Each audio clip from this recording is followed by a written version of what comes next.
নমস্কাৰ। এই মুহূৰ্তত অসম তথা দেশৰ বিভিন্ন প্ৰান্তৰ পৰা যুগুতোৱা হৈছে কেইবাটাও গুৰুত্বপূৰ্ণ খবৰ আৰু এনে ধৰণৰ খবৰসমূহ নিতৌ চাবলৈ চেনেলটো ছাবস্ক্ৰাইব কৰি ভিডিঅ'টোত এটা লাইক কৰি দিব লৈছোঁ আজিৰ প্ৰথমটো গুৰুত্বপূৰ্ণ খবৰ। 2 দশকত আঁচনিৰ নামত কোটি টকা ব্যয়, আজিও এটুপি পানীৰ বাবে হাহাকাৰ ৰাইজৰ মাজত। পূৰ্বৰ তৰুণ গগৈ চৰকাৰৰ কাৰ্যকালত 2004 বৰ্ষৰ পৰাই পানী যোগান প্ৰকল্পটোলৈ পানীৰ দৰে চৰকাৰী ধনৰ আবণ্টন দিয়া হৈছিল যদিও আজিও বাস্তৱ ক্ষেত্ৰত কাৰ্যক্ষম হৈ উঠা নাই। জানিব পৰা মতে তদন্তহীন মুখ্যমন্ত্ৰী তৰুণ গগৈ মুখ্যমন্ত্ৰীত্বৰ প্ৰথমটো কাৰ্যকালতে জনস্বাস্থ্য কাৰিকৰী বিভাগৰ মন্ত্ৰী ৰিহন দৈমাৰীৰ তৎপৰতাত ৰূপায়িত হৈছিল বহুলাহী প্ৰকল্পটো।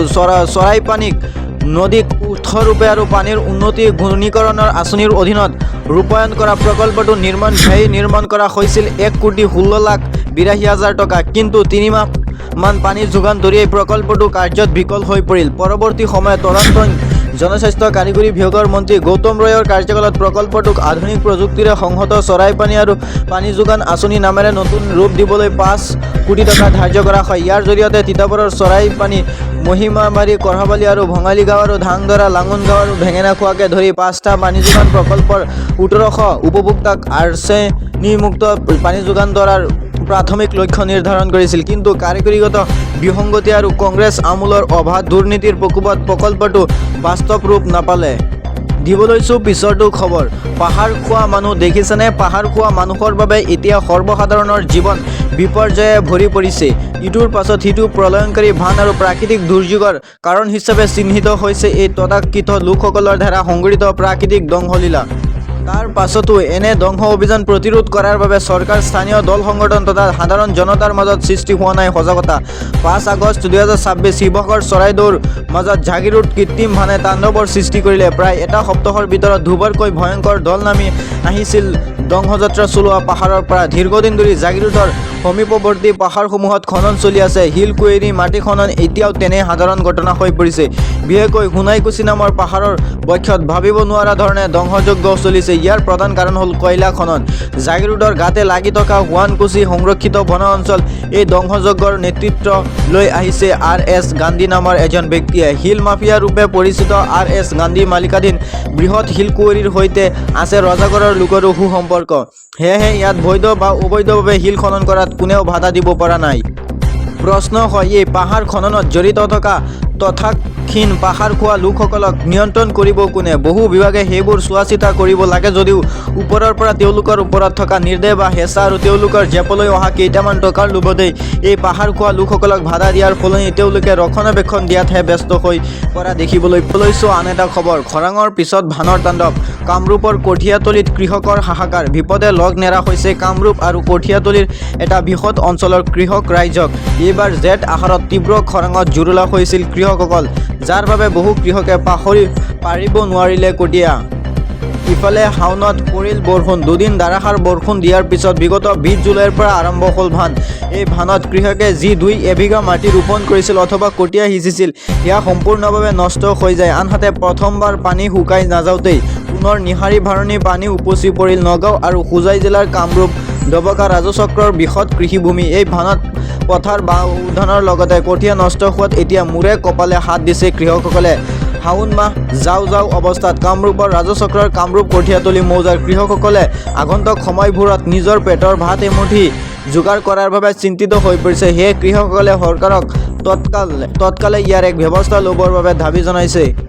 দিব লৈছোঁ আন এটা খবৰ। বানপীড়িত অঞ্চলত আৰম্ভ ৰেল চলাচল। 17 দিনৰ অন্তত শিমলুগুৰি নামতিয়ালিৰ মাজত আৰম্ভ আংশিক ৰেল চলাচল। বানপীড়িত অঞ্চলত আংশিক ৰেল চলাচল আৰম্ভ। 17 দিনৰ অন্তত শিমলুগুৰিত নামতিয়ালিত আৰম্ভ আংশিক ৰেল চলাচল। ক্ষতিগ্ৰস্ত অঞ্চললৈ পুনৰ ৰেল চলাচল আৰম্ভ কৰিলে উত্তৰ পূব সীমান্ত ৰেলৱে। মেৰামতি কৰা ৰেল লাইনত চলিব কেৱল ডিজেল ইঞ্জিনৰ ৰেল। বানাক্ৰান্তৰ পৰিয়ালৰ সুৰক্ষা নিশ্চিত কৰাৰ বাবে এই পদক্ষেপ। বৈদ্যুতিক চালিত ৰেল চলাচল অস্থায়ীভাৱে বন্ধ কৰা হৈছে। আজিৰে পৰাই মাৰাণহাট হৈ চলিব কেইবাখনো ৰেল। শিমলগুৰি মৰাণহাট লৈ চলিব গুৱাহাটী ডিব্ৰুগড় নাগালেণ্ডৰ এক্সপ্ৰেছ। শিমলুগুৰি মৰাণহাট হৈ চলিব গুৱাহাটী লিডু ইণ্টাৰচিটি এক্সপ্ৰেছ। শিমলুগুৰি মৰাণহাট হৈ চলিব ৰঙিয়া লিডু ইণ্টাৰচিটি এক্সপ্ৰেছ। অন্য ৰেলসমূহ চলিব লখিমপুৰ, ৰঙাপাৰা, ৰঙিয়া হৈ বিকল্প পথেৰে। দিব লৈছোঁ আন এটা খবৰ। হিমাচল প্ৰদেশত দুৰ্ঘটনাত পতিত পৰ্যটকৰ ভাঁজ, নিহত 7জন, আহত 11জন লোক। হিমাচল প্ৰদেশৰ শনিবাৰে পুৱা সংঘটিত হয় এক ভয়ংকৰ বাছ দুৰ্ঘটনা। চাম্বা জিলাৰ তিছা ভৈৰাগড় পথৰ চালুচ মোড়ৰ সমীপত পৰ্যটক এখন বাছ দুৰ্ঘটনাগ্ৰস্ত হোৱাত 7জন লোকৰ থিতাতে মৃত্যু হয়। আনহাতে এই দুৰ্ঘটনাত 11জন যাত্ৰী আহত আছে বুলি জানিব পৰা গৈছে। খবৰ অনুসৰি ভৈৰাগড়ৰ পৰা চাম্বাৰ দিশে গৈ থকা বাছখনত দুৰ্ঘটনাৰ সময়ত প্ৰায় 20জনৰ পৰা 25জন যাত্ৰী আছিল। চালুচ মোড়ৰ সমীপত হঠাতে বাছখন দুৰ্ঘটনাত পতিত হোৱাত হাহাকাৰময় পৰিস্থিতিৰ সৃষ্টি হয়। ইফালে দুৰ্ঘটনাৰ খবৰ পোৱাৰ লগে লগে স্থানীয় লোকসকল ঘটনাস্থলীত উপস্থিত হৈ উদ্ধাৰ অভিযান আৰম্ভ কৰে। পৰৱৰ্তী সময়ত আৰক্ষী আৰু প্ৰশাসনৰ লোক ঘটনাস্থলীত উপস্থিত হৈ উদ্ধাৰ অভিযান তীব্ৰতৰ কৰে। আহতসকলক ততাতৈয়াকৈ চিকিৎসালয়লৈ প্ৰেৰণ কৰা হয়। চাম্বাৰ আৰক্ষীৰ অধীক্ষক বিজয় সকলানীয়ে দুৰ্ঘটনাৰ তথ্য নিশ্চিত কৰি কয় যে আৰক্ষীৰ দল ঘটনাস্থলীলৈ ৰাওনা হৈছে। অৱশ্যে দুৰ্ঘটনাটো সংঘটিত হোৱাৰ সঠিক কাৰণ এই পৰ্যন্ত জানিব পৰা হোৱা নাই। দিব লৈছোঁ আন এটা খবৰ। হুলিঙি নৈৰ ভাৰণি পানীয়ে খহাই নিয়া পকী দলঙৰ পাৰ 5 দিনে নহ'ল মেৰামতি। কথাই প্ৰতি কৰ্মমুখী, জনমুখী আৰু গতিশীল চৰকাৰৰ বাণী আওৰাই অহা মুখ্যমন্ত্ৰী ডক্টৰ হিমন্ত বিশ্ব শৰ্মাৰ নেতৃত্বাধীন বিজেপি চৰকাৰৰ কৰ্মদক্ষতাৰ ফুপুলা ছবি ভাৰুকে উন্মোচিত হৈছে গহপুৰ বিধানসভা সমষ্টিত। চৰকাৰ প্ৰশাসনৰ ফুপুলা স্বৰূপ। উল্লেখযোগ্য যে গহপুৰ সমজিলাৰ উত্তৰাঞ্চলৰ 4 লেনযুক্ত 415 নং ৰাষ্ট্ৰীয় ঘাইপথৰ পৰা নলবাৰী গৰকাবস্তি হৈ NC সোণাপুৰ সংযোগী হুলিঙি নৈৰ ওপৰত থকা পকী দলংখনৰ পূব অংশৰ পাৰটো যোৱা 3 আগষ্টৰ পুৱাই নিশা খহাই নিছিল হুলিঙি নৈৰ ভাৰণি পানীয়ে। ফলত সেইদিনা পুৱাৰে পৰা উক্ত দলংখনৰ ওপৰেৰে সম্পূৰ্ণৰূপে বন্ধ হৈ আছে যাতায়াত ব্যৱস্থা। অঞ্চলটোৰ NC সোণাপুৰ, মধ্য সোণাপুৰ, উত্তৰ সোণাপুৰ, সোণাপুৰ ফৰেষ্ট, ৰঙাজান, ননকে, হুলিঙি, ব্ৰহ্মপুত্ৰকে ধৰি একাধিক গাঁৱৰ পথ যোগাযোগৰ অন্যতম মাধ্যম উক্ত দলংখনৰ পৰাটোৱে খহাই নিয়াৰ ফলত বিকল্প পথৰ সহায়েৰে দীঘলীয়া ভাট বুলি যাতায়াত কৰিবলগীয়া হৈছে। স্থানীয় ৰাইজে দলংখনৰ বৰ্তমানৰ অৱস্থাই ছাত্ৰ-ছাত্ৰীৰ লগতে শিক্ষক-শিক্ষয়িত্ৰী আৰু চৰকাৰী কৰ্মচাৰীসকলক যথেষ্ট সমস্যাত পেলাইছে। বিশেষকৈ স্থানীয় ছাত্ৰ-ছাত্ৰীসকল ভীষণ অসুবিধাৰ হ'বলগীয়া হৈছে। দলংখনৰ বৰ্তমানৰ বিধ্বস্ত অৱস্থাৰে ছাত্ৰ-ছাত্ৰীসকলে অতিৰিক্ত প্ৰায় 10ৰ পৰা 12 কিলোমিটাৰ পথ অতিক্ৰম কৰি বিকল্প পথেৰে বিদ্যালয়, মহাবিদ্যালয় অহা যোৱা কৰিবলগীয়া হৈছে।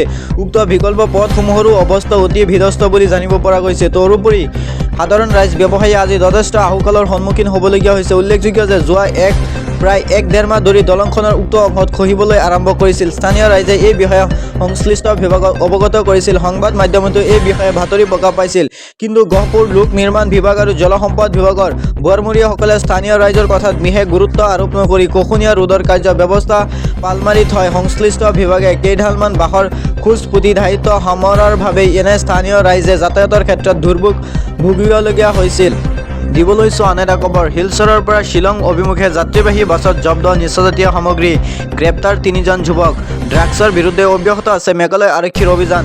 ANTF আৰু ৱেষ্ট জয়ন্তীয়া হিলছ আৰক্ষীৰ যুটীয়া অভিযানত 2জন ড্ৰাগছ সৰবৰাহকাৰীক গ্ৰেপ্তাৰ কৰা হয়।